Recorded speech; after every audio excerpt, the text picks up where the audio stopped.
So తెలుసు కదా, నాకైతే ఏం తెలియదు. నేను నిజం చెప్తున్నా, నేను 5 days నుంచి చాలా పంప్ అయిపోయిన సినిమా గురించి. రోజు అవే పాటలు వింటున్నా, రోజు అవే ప్రమోషనల్ కంటెంట్ చూస్తున్నా. బట్ నాకు మాత్రం నచ్చిందా అంటే 50-50 అని చెప్తా. So first let's dive into the video. స్టోరీలోకి వస్తే వరుణ్ అనే అబ్బాయి ఒక పాస్ట్ ఉంటుంది. సో ఆ పాస్ట్ నుంచి బయటకు వచ్చి అంజలి అనే అమ్మాయితో లవ్లో పడతాడు. అండ్ టిపికల్ మ్యాట్రిమోనీ సైడ్ పెళ్లి చూపులు లెక్కనే పెళ్లి చూపులే, వాళ్ళు పెళ్లి చేసుకుంటారు. అంతా హ్యాపీనే ఉంటుంది. బట్ వాళ్ళకు ఒక ఇబ్బంది వస్తుంది. ఆ ఇబ్బంది వచ్చాక వాడి పాస్ట్ లవర్ ఆ అమ్మాయి ఎందుకు వచ్చింది, వాళ్ళిద్దరి మధ్యలో ఏం జరిగింది అనేది సినిమా. అది మీరు థియేటర్ పోయి చూడాలి. సో యాక్టింగ్ వైజ్ వస్తే సిద్ధు డీజే టిల్లు జోన్ నుంచి అయితే బయటకు వచ్చిండు.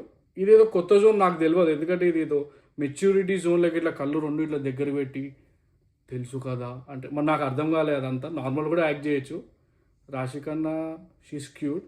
శ్రీనిధిది కొంచెం పర్ఫార్మెన్స్ స్కోప్ ఉంది, మిగతా అంతా ఫ్లాట్కి వెళ్ళిపోయిన సినిమా. So coming to writer director Neeraj అక్కయ్య నువ్వు ఏం చెప్పి శుద్ధిని ఒప్పించినో నాకు తెలియదు. ఎందుకంటే నువ్వు చెప్పిన స్టోరీ అంతా ఇంటర్వెల్కి అయిపోయింది. నాకు తెలిసి ఇంటర్వెల్ తర్వాత నువ్వు 2-3 సీన్లు చెప్పుంటావు, సిద్ధు కూర్చొని మొత్తం స్టోరీ రాసి ఉంటాడు. నాకు సున్నీకి అయితే అట్లనే ఉంది. హర్ష విషయానికి వస్తే కామెడీ అంటావా, నన్ను అడిగితే కామెడీ ప్రమోషనల్ కంటెంట్లోనే బాగుంది. ప్రమోషనల్ కంటెంట్లోనే సిద్ధు ఇంకెక్కువ న్యాచురల్ కామెడీ చేసింది. ఇక్కడ నిన్ను కూర్చోబెట్టాలి, కామెడీ చేయాలి, నీకు చెప్పాలి కదా కాబట్టి హర్షని తీసుకొచ్చి నీకు కామెడీ చేపిస్తారు తప్ప అక్కడేం లేదు.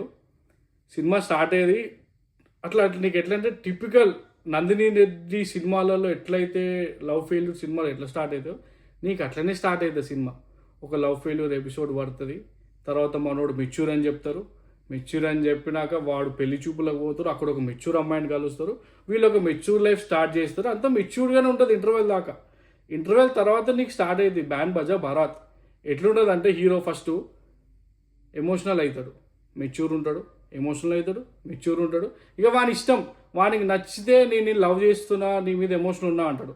నచ్చలేదు అనుకో ఇక జనాలకు చూపించాలి ఏందది రాడికల్, నేను రాడికల్ పర్సన్ అని చూపించాలి కాబట్టి ఇట్లా కళ్ళు దగ్గర పెట్టి నీకు అది చెప్తా ఇది చెప్తా అని చెప్పి మొత్తం నీకు ఏదేదో క్లాస్ వీక్తుంటాడు. ఎక్కువ క్లాస్ వీక్నట్టు అనిపించింది. నేను చాలా నా కృష్ణ అండ్రీస్ లీలాయిజ నేను చాలా పెద్ద ఫ్యాన్. నేను చాలా ఎక్స్పెక్ట్ చేసిన. నీ అమ్మ అసలు ట్రైలర్ చూసి అయితే నువ్వు అస్సలు మోసపోకు బాయ్. ట్రైలర్ వేరే, సినిమా వేరే. ట్రైలర్లో ఉన్నదంతా ఏం లేదు, జస్ట్ సినిమాలో మంచి సీన్లు తెచ్చిపెట్టింది. బట్ సినిమాని సినిమాలాగా చూడాలంటే ప్రజెంటేషన్ చాలా బాగుంది. జ్ఞానశేఖర్ సినిమాటోగ్రఫీ చాలా బాగుంది. మల్లిక గంధార్ అయితే ఆ సాంగ్ టాప్ నాచ్ ఉంది. మీకు అర్థమవుతుంది తను ఫ్యాషన్ డిజైనర్ నుంచి ఎట్లయితే డైరెక్టర్ అయిందో నీకు అది కనిపిస్తుంటాయి.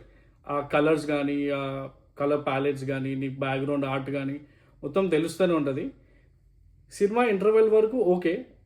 నేను మా ఫ్రెండ్స్ కూడా పెద్దగా మాట్లాడుకోలేదు సినిమా ఇంటర్వెల్ దాకా. మంచిగానే నడుస్తుంది కదా అనుకున్నాం. సినిమా ఇంటర్వెల్ తర్వాత ప్రతి 5 నిమిషాలకు ఒకసారి అది వీడు ఎందుకు రేట్లు వేస్తుండు, ఈ ప్రమోషనల్ కంట్రోల్లో చెప్పినట్టు రాశికన్నా ఎందుకు ఏడ్చిందా నేను సినిమా మొత్తం చూస్తున్నా.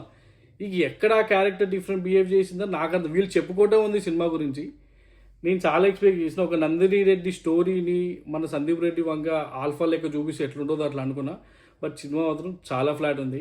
ఇక నీకు లాస్ట్ 20 minutes అంటే ఇక ఇది ప్రతిరోజు పండగే, మన తెలుగు సినిమా అంటే పండగ ఉండాలి, మంచిగా ఉండాలి. లాస్ట్ 20 minutes అయితే అసలు డెడ్ స్లీప్.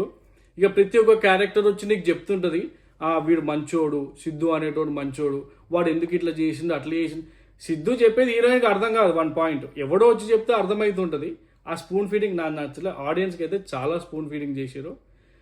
ఫైనల్గా కన్క్లూడ్ చేయాలంటే ఒక ఎమోషన్ లేదు, ఒక బాధ లేదు, ఒక పెయిన్ లేదు, ఒక హ్యాపీనెస్ లేదు. అరే వీనికి ఇట్లా ఎందుకు అవుతుందిరా అని అయితే నాకేడు అనిపించలేదు.